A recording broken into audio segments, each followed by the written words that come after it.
Hey everybody, I'm John Hope Bryant, founder, chairman, and chief executive officer of Operation Hope, America's only national nonprofit financial services network for the poor, the underserved, and the struggling middle class, folks with too much month at the end of their money. So whether you're black, white, red, brown, or yellow, you probably want to see some more green. That means you, that means me. Green as in U.S. currency if you're outside of the United States, as we have viewers from all around the world internationally.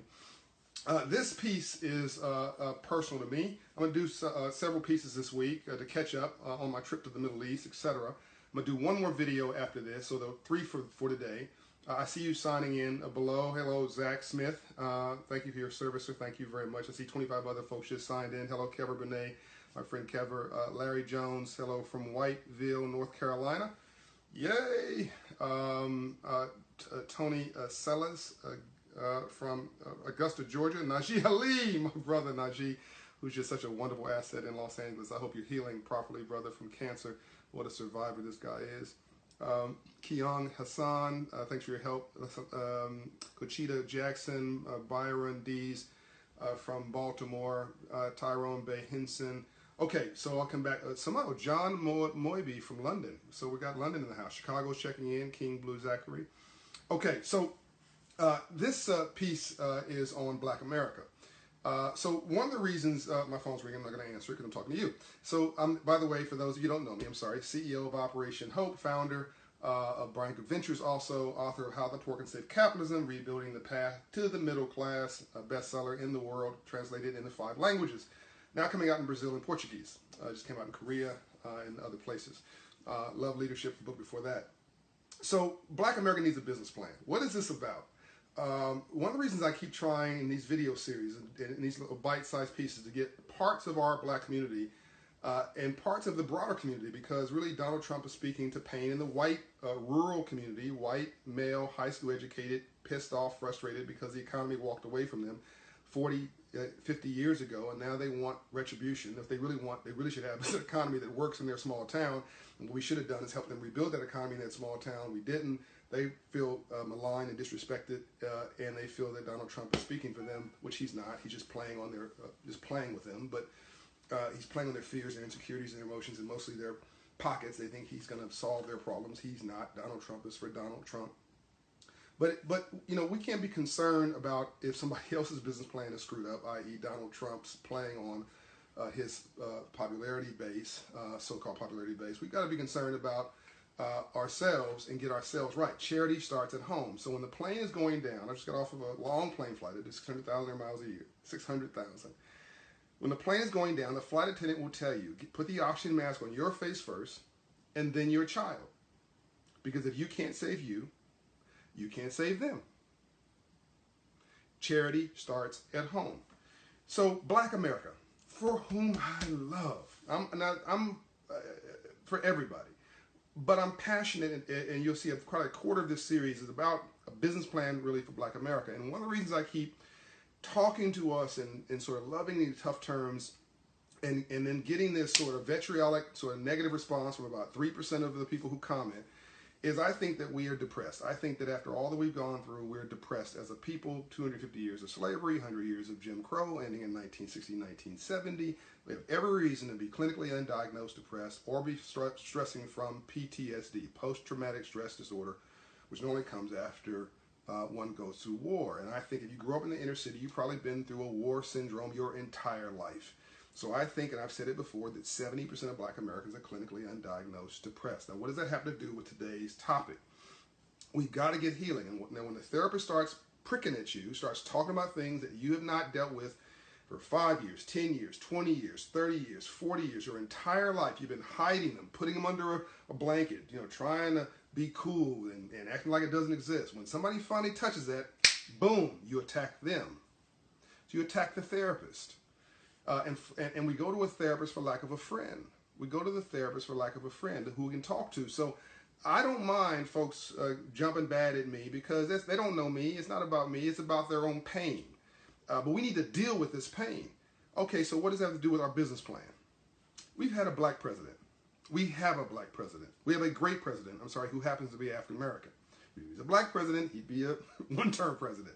A president for all people who happens to be black. He's a bad brother. I don't agree with him on everything, but he's not had one what's the word?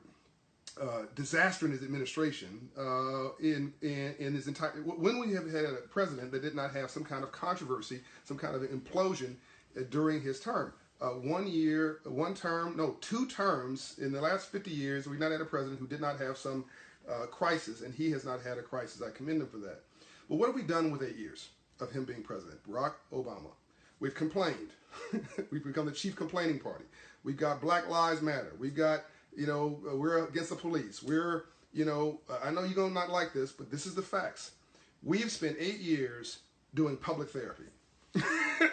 We wasted our entire, we got the Dr. King, Civil Rights Movement, Andrew Young, John Lewis, Dr. Dorothy Height, all these heroes, Coretta Scott King, all these heroes and sheroes gave their lives so that we might have Frederick Douglass, Harriet Tubman, all this stuff to get us to a point where we finally have in office a person of African American descent who's president. And what do we do with 8 years? Become the chief complaining party. This is why I keep talking to us to get us out of this pain deal and out of this anger deal, which doesn't solve anything. Whenever somebody comments, I always say this: they never respond. The negative attitude, has that got you anywhere? The complaining, has that got you anywhere? The drama, has that got you anywhere? And watch how you live your life. It may be the only Bible that anybody else reads, so your children are watching you do that. Is that what you want for your child? Is that the image you want your children to see? Is that how you want them to grow up? Is that the attitude you want them to have, that America is bankrupt, all white men are the devil, or whatever it is you're spouting, or, this is all a game system? Your children are listening to this rhetoric, and they're going to grow up hopeless, just like you. But put that aside, because I'm not in charge of how you raise your children. I'm not in charge of anything in your life. But what have we done for 8 years, almost 8 years of President Obama being in office? We have had public therapy. The world now absolutely know we are pissed off. we are tired of being racism, discrimination, and all that. Okay, great, I understand. But life is 10% what life does to you, and 90% how you choose to respond to it. The question is not whether you've been oppressed, depressed, stressed, leaned on, leaned against, walked on. The question is, what are you doing about it? What did Dr. King say in 1968 in Memphis, Tennessee? That a man can't walk on your back unless you're bent over. So put your shoulders back, your chest out, your back up, and walk like a man, and respect and demand your respect and dignity. Play this game, master this game, and let the game master you. So what we should have done for the last 7 years, going on 8 years, is had a roundtable of business leaders, black business leaders, in the White House every week. What we should have done is been writing letters to the president, to every court. We want to know what the contracts are in the Department of Defense. We want to know what the contracts are in Homeland Security. We want to know what the contracts are in the Department of Commerce. We want an economic agenda. We want to talk about home ownership again. We want to talk about creating a generation of small business owners, a generation of black and brown entrepreneurs. We want to create jobs in these communities. We should have had block by block, community by community, city by city, state by state, before state by state, county by county, a coalition, a new coalition for good, calling it civil rights. That's not in the streets, it's in the suites. The last movement was in the streets, civil rights. It was won, it was about erasing the color line. The rules changed, everybody. The 21st century came, and the movement moved from race and the color lines to class and poverty. That's why I'm saying in poverty. So it's not about civil rights in the streets. Yes, that's important. We still need soldiers on the field doing that. NAACP and others are absolutely critical. But we have to build on that to have civil rights in the suites. We need jobs. The best way to stop a bullet, so says my friend Van Jones, is a job. Ferguson's problems are ultimately no jobs. Baltimore's problems, the riots there, ultimately no jobs. South Central LA, ultimately no jobs. ISIS is recruiting in the Middle East because people don't have jobs. You're stressing in your household because of money. Because you don't have a job, somebody doesn't have a job in your house, or doesn't have a good enough job. But the number one issue for divorce and domestic abuse is money. Number one reason why women stay with abusive men is money. Nobody woke up in the morning and said, I want to be a prostitute. They're being a prostitute because of money. Of course she wants a dignified life. No woman says, let me be a stripper. Of course, she doesn't want to be a stripper. It's about money. Nobody wakes up and says, ooh, let me be a criminal, right? He wants to get paid, and he unfortunately believes that's the only way to do it. None of that stuff is sustainable. None of that stuff's going to work. So we have wasted 7.5, almost 8 years of probably the only time ever of a presidency on what we are against, not what we are for.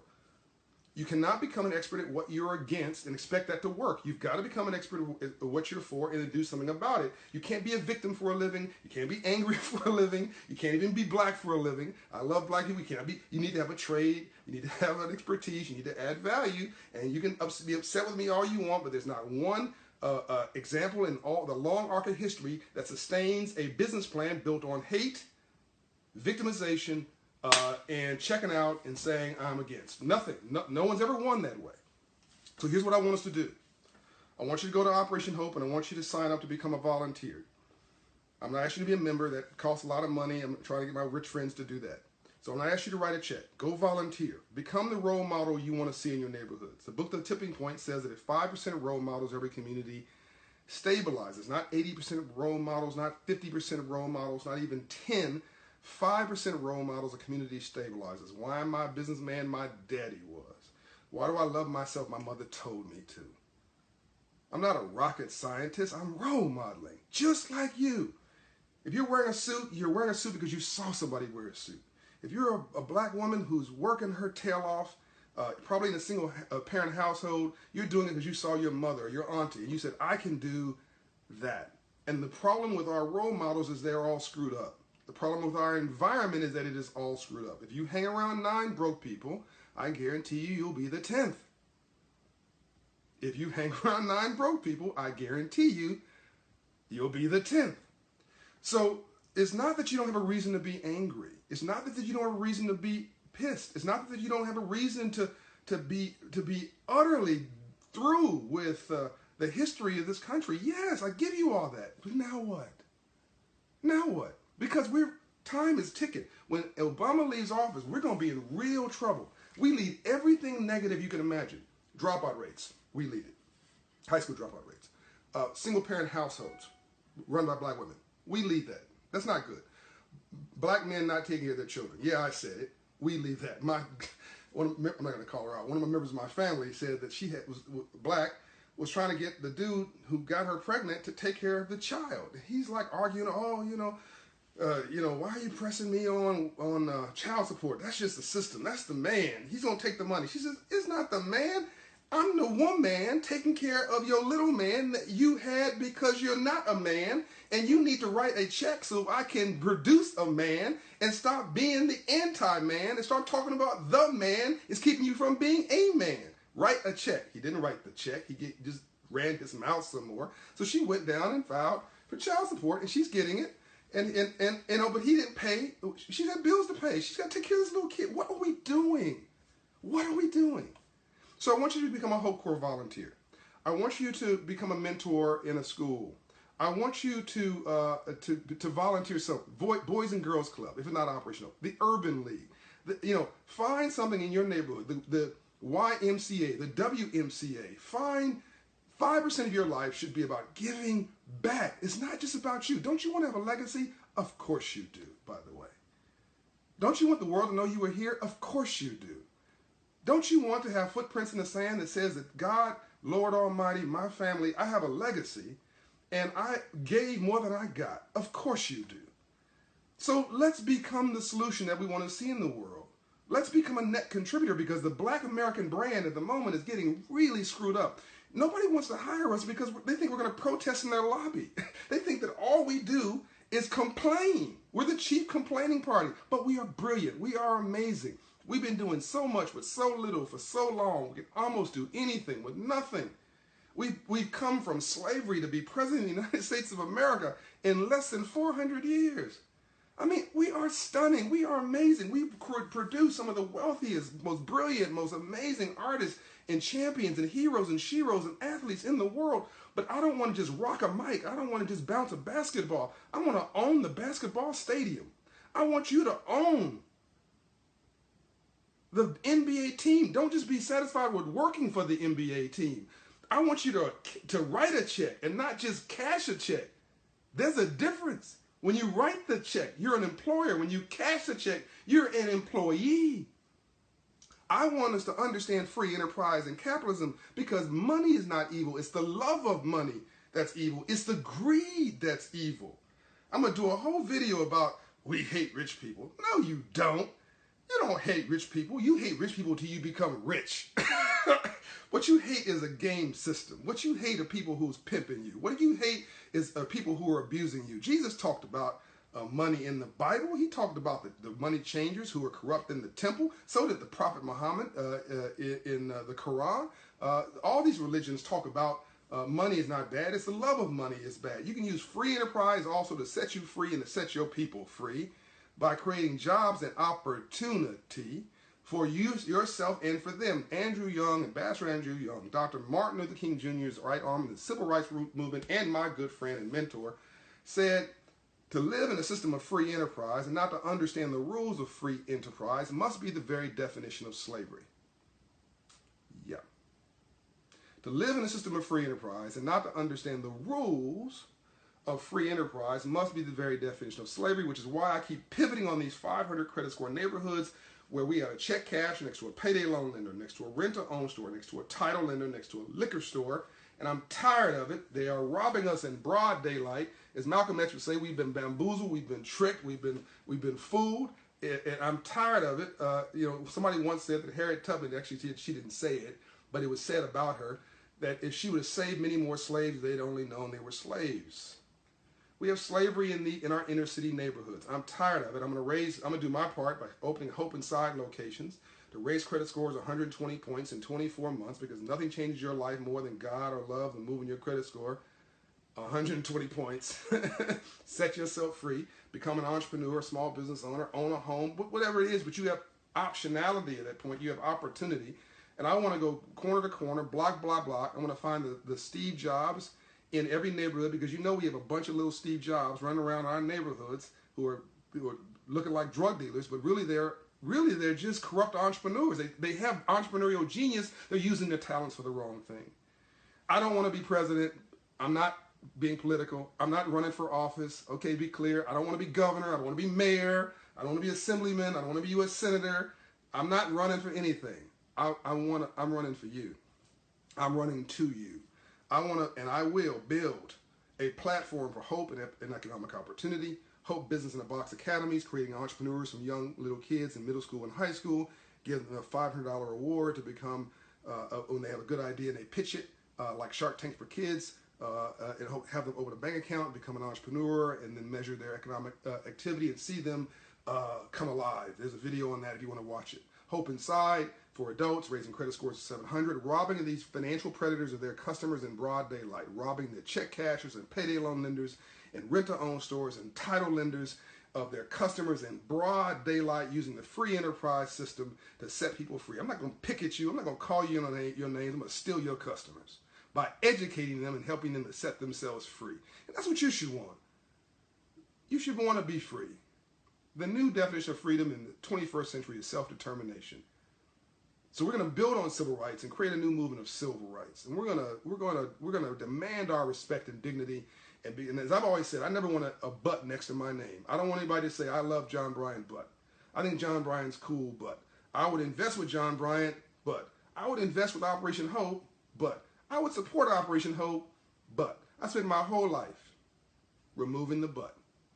Operation Hope today is a 4-star charity navigator organization, which means that we're one of the top quartile nonprofits in the entire country, where literally 81 cents of every dollar goes to help somebody change their lives, and 19 cents pays for useless things like me. But that is the top of all. That puts us at the best in class of every nonprofit in the country, because I never wanted somebody to say but next to my name, or to have an excuse to walk me off the field of life. I don't want anybody to have an excuse to walk you off the field of life by saying you're an angry black man, or you're an angry black woman, or you're disturbing the corporate environment. Or no. Look, step over mess, not in it. Okay? Don't rearrange the deck chairs in the Titanic. Don't win the battle and lose the war. Keep your temper. Keep your cool. Right? Don't respond. Don't react. Respond. to life. Smile at the devil. Call him a punk. That's all he is. And walk right over him, around him, through him, and go to your destiny of a new you.